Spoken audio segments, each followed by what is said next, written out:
Bismillahirrahmanirrahim. Ketemu lagi dengan Miss Sari. Di video kali ini Miss akan bahas materi terakhir di kelas 7. Nah, babnya judulnya penyajian data. Simak baik-baik ya.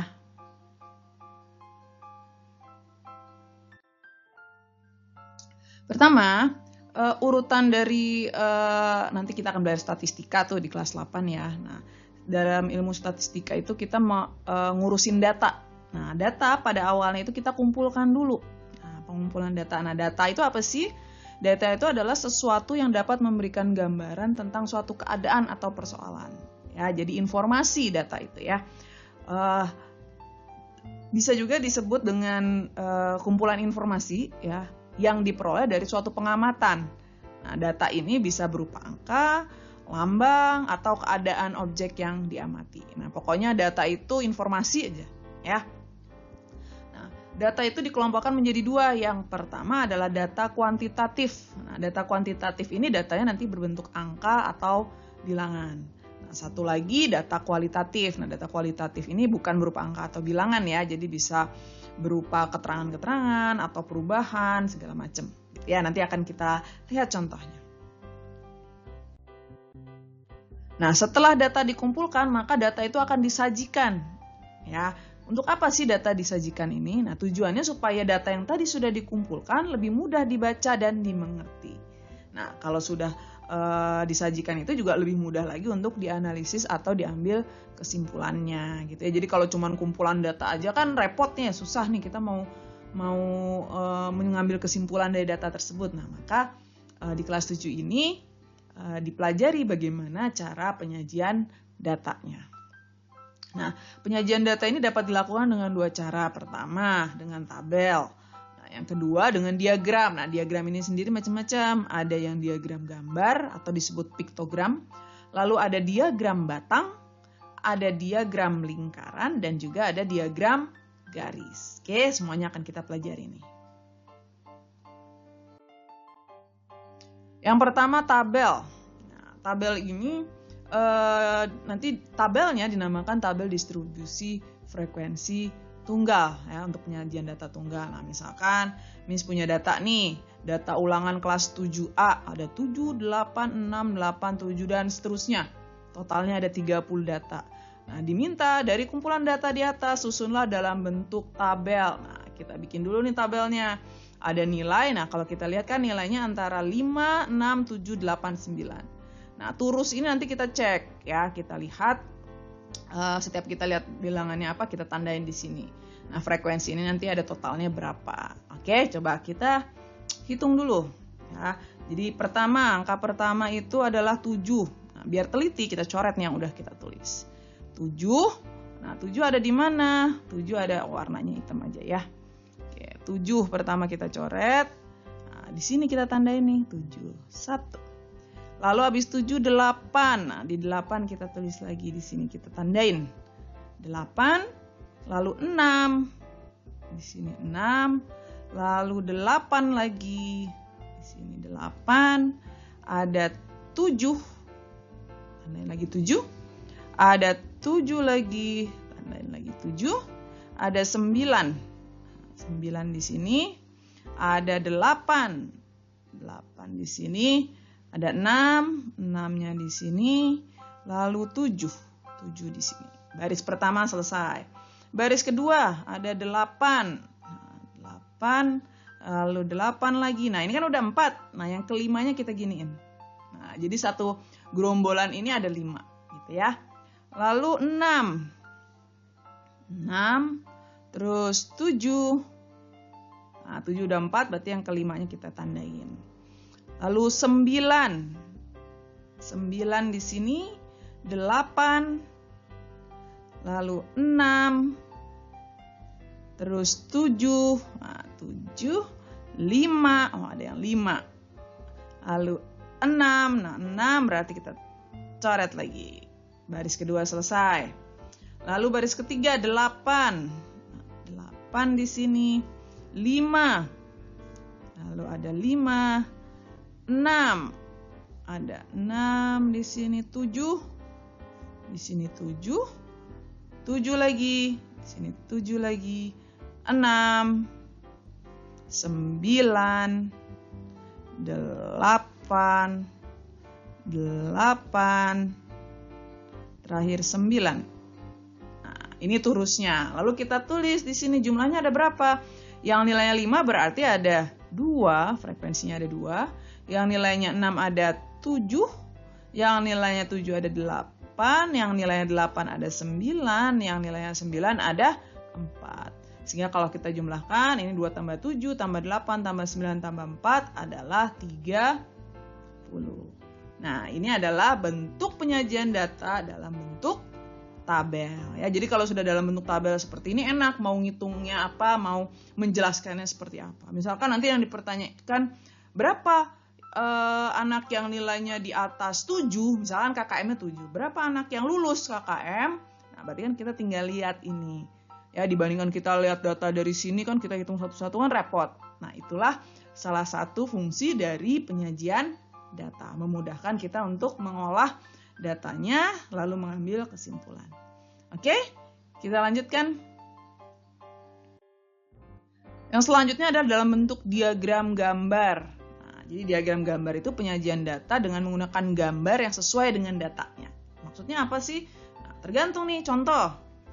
Data kunjungan siswa pada perpustakaan sekolah. Hari Senin ada 25 anak, hari Selasa 20 anak, sampai Sabtu 45 anak. Nah, diminta menyajikan dalam bentuk diagram gambar. Nah, ketentuannya seperti ini. Ya, karena anak baca di perpus seolah-olah ada gambar anak pegang buku gitu ya. Nah, yang warna biru mewakili 10 orang, yang warna kuning mewakili 5 orang. Nah, misalkan ini nih panduan gambarnya. Maka bagaimana cara menggambarnya? Nah, seperti ini. Ya, diagram gambarnya Senin 25 berarti diagram gambarnya ini. Karena biru itu mewakili 10, maka 25 birunya 2, kuningnya 5. Yang Selasa 20 maka birunya 2. Rabu 30 birunya 3. Kamis 15, birunya 1, kuningnya 1. Jumat 10, birunya 1. Sabtu 45, birunya 4, kuningnya 1. Nah, jadi ini diagram gambarnya. Nah, diagram gambar ini biasanya untuk lebih lebih enak dilihat gitu. Biasanya untuk level-level SD gitu, lebih enak melihat data yang disajikan dalam bentuk gambar. Lebih menarik begitu. Oke, kita lanjutkan. Diagram batang. Nah, kalau diagram batang berarti penyajian datanya dalam bentuk batang-batang gitu. Yang lebarnya harus sama dan letaknya dibuat terpisah. Nah, contoh nih, ada data lulusan pada sebuah sekolah. Tahun 2000 lulusnya ada 20 anak, 2001 ada 40 anak, dan seterusnya. Ya, diminta untuk menyajikan dalam bentuk diagram batang. Nah, jadi seperti ini. Ya, ini batang-batangnya, ini tahunnya. Yang mendatarnya tahun, yang vertikalnya, yang tegaknya itu banyak lulusan. Nah, ini skalanya harus sama ya. Jadi kalau setiap garis ini mau dibikin 20, ya berarti 20, 20, 20, 20 terus. Ya. Nah, sekarang kita lihat tahun 2000 ada 20, maka lurusannya sama angka 20-nya. Lalu ada jarak. Terus 2001 40. 2002 50. Nah, 50 itu berarti tengah-tengahnya 40 dan 60 ya. 2003 ada 70, berarti pertengahan antara 60 dan 80. Terakhir tahun 2004 ada 100 ya. Ini enggak harus 20 ya, bisa 10 10 10 juga boleh, tapi berarti nanti diagramnya akan lebih panjang ya, tinggi, lebih ke atas gitu. Oke, jadi ini dibebaskan, tidak ada ketentuan, yang penting harus sama ukurannya. Dan jangan lupa batangnya ini harus terpisah, nggak boleh nempel, biar lebih jelas dalam pembacaan datanya gitu ya. Jadi kalau begini kan terlihat oh selalu naik nih gitu ya. Oke, selanjutnya diagram lingkaran. Nah, diagram lingkaran ini penyajiannya dalam bentuk lingkaran ya. Nah, lalu bagaimana menyajikannya? Berarti dalam bentuk nanti juring-juring atau sektor bagian-bagian gitu, berdasarkan perbandingan data. Nah, nanti berarti kita harus cari dulu persennya atau derajatnya. Ya, kalau mau menggambar lingkaran kan berarti kita harus tahu berapa derajat masing-masing bagiannya. Nah, Nah, udah tahu ya cara bagaimana mengukur ini sudut. Nah, nanti kepake nih untuk menggambar diagram lingkaran. Contoh, nah ini ada data jumlah 500 penduduk usia sekolah di desa. Jadi di desa itu ada 500 penduduk usia sekolah. Ternyata yang SD itu ada 200 orang. SMP-nya ada 175 orang, SMA-nya ada 100 orang, dan perguruan tingginya ada 25 orang.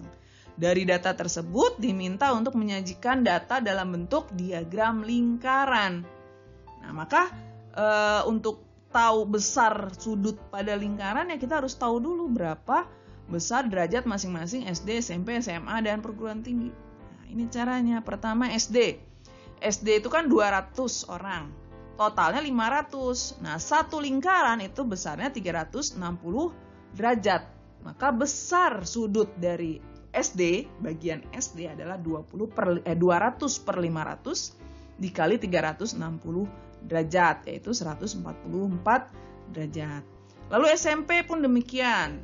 Karena yang SMP ada 175 orang, maka 175 per 500 dikali 360 derajat sama dengan 126 derajat.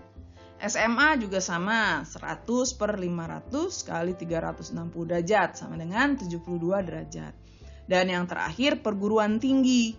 Nah, perguruan tinggi ini jumlahnya 25 orang, maka 25 per 500 kali 360 derajat sama dengan 18 derajat. Nah, ini kalau dijumlahkan semua totalnya menjadi 360 derajat, maka kita bisa bikin nih diagram lingkarannya seperti ini ya.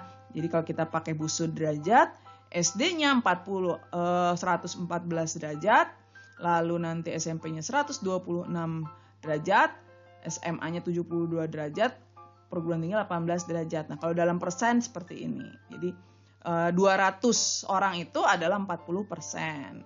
SMP 35%, SMA 20%, perguruan tingginya 5%. Nyari persennya gimana? Sama aja ya, kalau tadi dalam derajat itu kita kalikan 360, maka kalau dalam persen kita kalikannya 100%. Gitu ya. Oke? Satu lagi. Diagram garis. Nah, sesuai namanya, penyajian datanya berarti nanti hasilnya bentuknya garis. Dapat dari mana garisnya? Nah, dari titik-titiknya tuh. Ya, jadi dari data-data tadi kita bikin titik, lalu dihubungkan sehingga membentuk suatu garis. Nah, contohnya seperti ini. Data berat badan di kelas 7A. Yang berat badannya 40 kg ada 6 anak, 41 kg ada 12 anak, dan seterusnya. Nah, diminta untuk menyajikan dalam bentuk diagram garis. Nah, maka yang kita lakukan adalah kita bikin ya hampir sama kayak tadi diagram batang. Ya, berat badannya kita tulis, lalu banyaknya siswa kita tentukan ya. Ini juga boleh bebas ya, mau satuan atau dua seperti ini boleh. Nah, bedanya kalau tadi batang kan kita gambar batangnya. Nah, kalau ini berarti titik. Yang tadi 40 kg ada 6, maka kita bikin titik di bagian 6. Yang 41 kg ada 12 anak, berarti di 12. Kita bikin seluruh titik, maka kita hubungkan nih titiknya, jadilah diagram garis. Oke, kurang lebih seperti itu. Jadi penyajian data seperti itu ya, bisa tabel, bisa diagram, dan diagram ada beberapa macam diagram. Oke, nah, mudah-mudahan bisa difahami penjelasan dari Miss dan kalian sudah bisa menyajikan datanya. Ya, nah di pertemuan selanjutnya di video berikutnya Miss insya Allah akan membahas tentang latihan soal bagaimana cara membaca data yang sudah disajikan tadi. Oke, nanti kita bahas lagi. Oke, mohon maaf jika ada kesalahan.